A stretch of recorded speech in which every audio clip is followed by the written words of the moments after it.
Yeah, the U.S. Department of Agriculture keeps track of this stuff, and what they found was that last week in Ohio, only a third of the state's cornfields had been planted. Now this week, the numbers show it's up to 50%. An improvement, yes, but consider where it was this time last year, closing in on 100%. This is a nice big tassel right here. Paula Zalea's cornfields are the envy of many farmers this year. This will be a beautiful ear corn about the second week of July. She got this field planted in between late April downpours, not to be confused with the May and June downpours. What's this spring been like for you? Wet. 3 big letters. Her family grows about 200 acres of corn in Peninsula. They have a schedule of planting throughout the spring and early summer so as to guarantee a steady supply of corn for their market and local grocery stores. But this year has been a challenge, forcing them to do what she calls patchwork farming.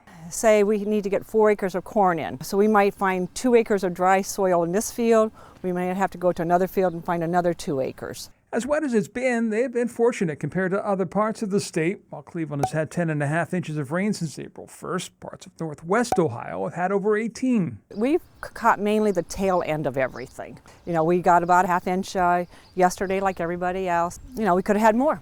A friend of ours had almost 5 inches. In the meantime, they'll continue their patchwork approach, appreciative that they haven't had to deal with what other parts of the country are living with, and that is fields underwater that simply will never be planted this year. And for those who have grown accustomed to Zalea's fall corn maze, fear not, they were able to get that planted over the weekend. To get all 3 acres dry at the same time was like, okay, today's the day, let's hit it. In Peninsula, John Kosick, News 5.